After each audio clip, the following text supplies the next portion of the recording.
Hello guys, welcome back to my channel. दोस्तों, मेरे channel में आपका फिर से स्वागत है। दोस्तों, मेरा आज का क्लास का चैप्टर का नाम है शैवाल। मैंने पिछली क्लास में जीवाणु को पूरा डिटेल से पढ़ाया था, तो दोस्तों उसी तरह से आज मैं आपको शैवाल को पूरा डिटेल से पढ़ाऊंगा। दोस्तों, यह एक छोटी क्लास होगी और उस छोटी क्लास के माध्यम से मैं आपको शैवाल को पूरा डिटेल से पढ़ाने का प्रयास करूँगा। तो चलिए एक मोटिवेशन शायरी के साथ इस क्लास की शुरुआत करते हैं कि अगर आप भी बहुत परेशान हैं इस दुनिया में, अगर आप भी बहुत परेशान हैं इस दुनिया में, तो एक बात हमेशा याद रखना कि सितारे कभी भी अंधेरे के बिना नहीं चमकते हैं।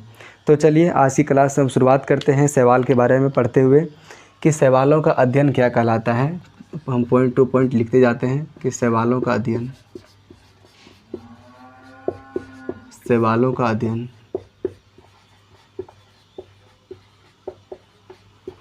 दोस्तों, शैवालों का अध्ययन कहलाता है फाइकोलॉजी, जो आज तक सबसे ज़्यादा एग्जाम में पूछा हुआ क्वेश्चन है।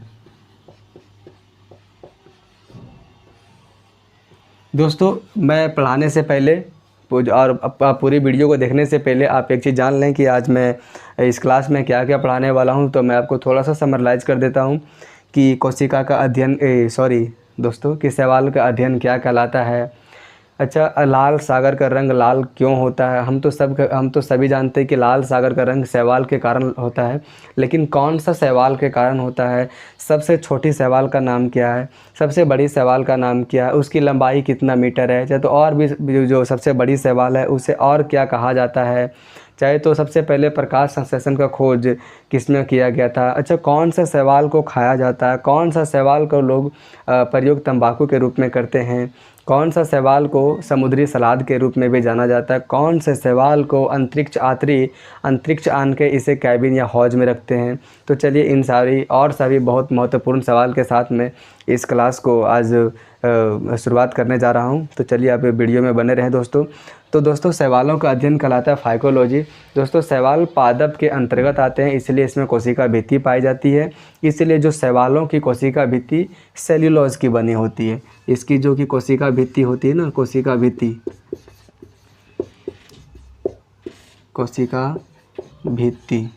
क्या चीज़ की बनी होती है?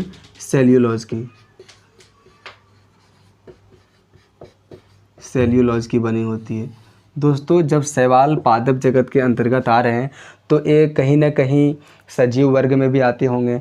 तो इनका जीवित रहने के लिए इनका जो भोजन क्या कहलाता है? तो शैवालों का भोजन स्टार्च या मंड कहलाता है। क्या? स्टार्च या मंड।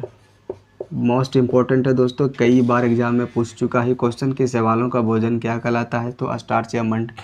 दोस्तों, वैसे शैवाल जैसे आपने देखा होगा, बहुत सारे शैवाल कभी तालाब में देखा होगा, कभी बर्फ़ पर उगते हुए देखा होगा कि कभी के बर्फ़ का रंग पीला हो जाता है, कभी हरा हो जाता है, कभी लाल हो जाता है। तो क्यों? तो शैवाल के कारण ही होता है दोस्तों।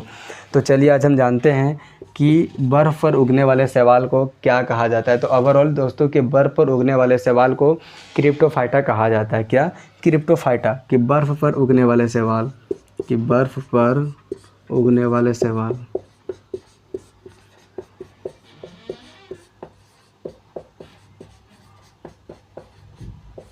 क्या कहलाता है दोस्तों? क्रिप्टोफाइटा।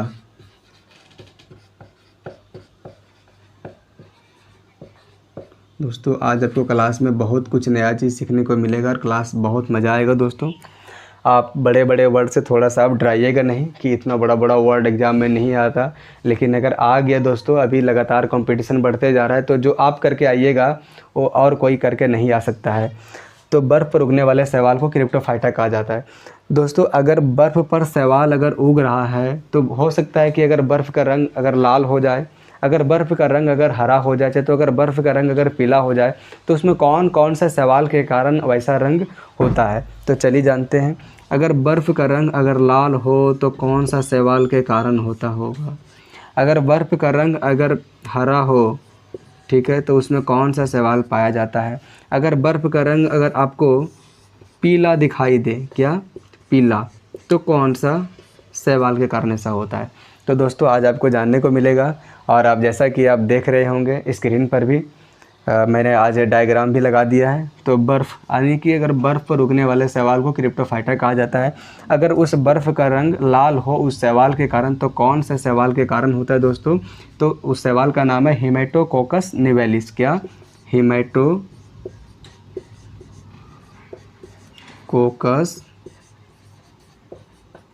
निवेलिस।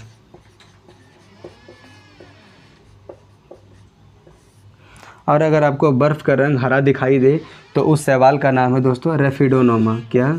रेफिडोनोमा।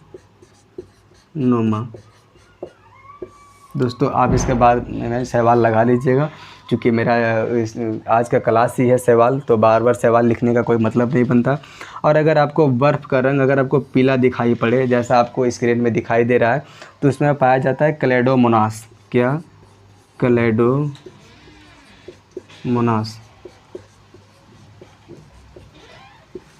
क्लेडोमोनास शैवाल। तो क्लेडोमोनास शैवाल के कारण आपको अगर बर्फ़ का रंग पीला दिखाई पड़ता है।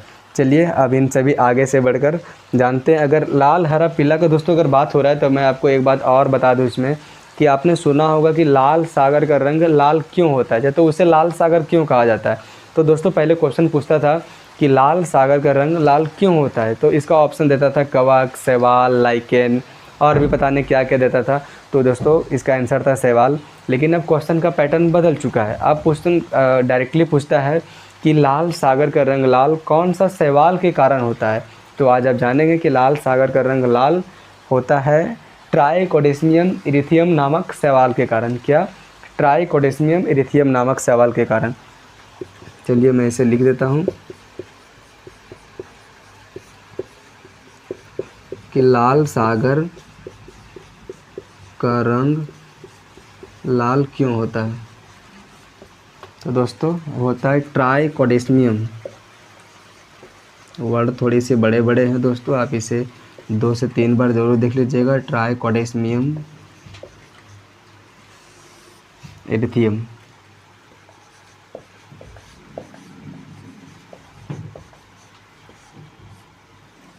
दोस्तों अगर आपको भी अगर ये सारे वर्ड अगर याद हो जाएंगे तो आपको भी बहुत अच्छा लगने लगेगा। शुरुआत में कभी भी किसी को भी इतने बड़े बड़े वर्ड एक बार में नहीं याद होते हैं।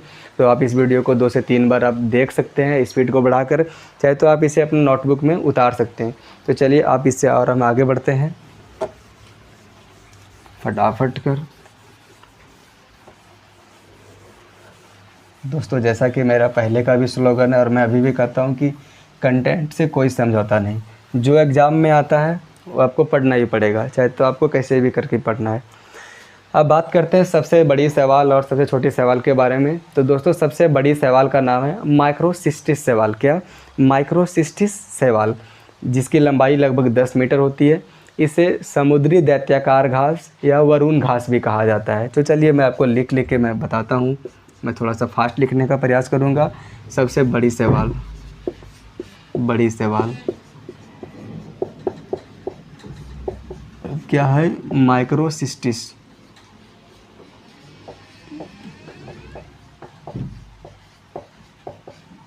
माइक्रोसिस्टिस शैवाल है, ठीक है। इसकी लंबाई लगभग कितनी होती है दोस्तों? 10 मीटर होती है। इसे समुद्री दैत्याकार घास या वरुण घास भी कहा जाता है। क्या? मैं लिख देता हूँ, समुद्री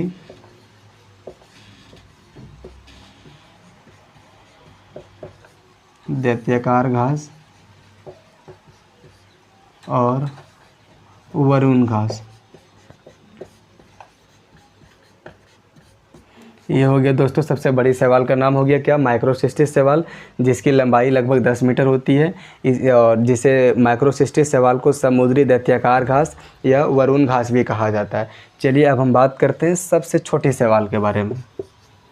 सबसे छोटी शैवाल,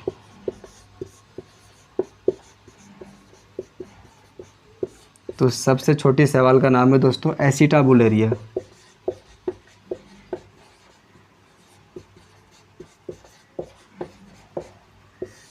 एसिटाबुलेरिया शैवाल। दोस्तों इसी एसिटाबुलेरिया शैवाल में ही सबसे पहले केंद्रक का खोज किया गया था। क्या चीज़ का? केंद्रक का खोज किया गया था। तो कभी कभी क्वेश्चन आता है कि सबसे पहले केंद्र का खोज किस में किया गया था, तो शैवालों में किया गया था। तो कौन सा शैवाल में किया गया था, तो एसिटाबुलेरिया नामक शैवाल में किया गया था। दोस्तों अगर सबसे छोटी की बात अगर आ गई है तो मैं एक बार और मैं बता दूं कि अगर गुणसूत्र का भी अगर बारे में अगर पूछा जाए कि सबसे छोटा गुणसूत्र किसका होता है, तो सबसे छोटा गुणसूत्र भी शैवालों का ही होता है। तो कौन सा शैवाल का होता है, तो ट्रिलियम नामक शैवाल का गुणसूत्र सबसे छोटा होता है। किसका? सबसे छोटा गुणसूत्र, सबसे छोटा गुणसूत्र किसका होता है? ट्रिलियम नामक शैवाल का सबसे छोटा गुणसूत्र होता है। दोस्तों मैं थोड़ा सा आपको ज़्यादा मैं ओरली में बताऊंगा, अगर मैं आपको लिख के अगर पूरा बताऊंगा तो ज़्यादा समय लगेगी, जो ठीक नहीं है। तो चलिए अब हम और आगे बढ़ते हैं। अब हम बात करते हैं दोस्तों प्रकाश संश्लेषण के बारे में कि सबसे पहले प्रकाश संश्लेषण का खोज भी शैवाल में ही किया गया था। तो कौन सा शैवाल में किया गया था दोस्तों?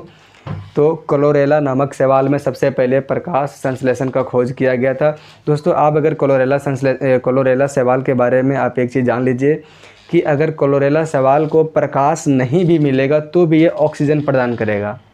क्या? अगर क्लोरेला नामक शैवाल को प्रकाश नहीं भी मिलेगा तो भी आपको ये ऑक्सीजन प्रदान करते रहेगा। इसीलिए अंतरिक्ष यात्री इस क्लोरेला नामक शैवाल को अपने अंतरिक्ष यान के कैबिन या हौज में रखते हैं। ठीक है, अब हम बात करते हैं थोड़ी सी कि कौन कौन से शैवाल को खाया जाता है दोस्तों। तो जापान में 2 प्रकार के शैवाल खाया जाता है। कौन?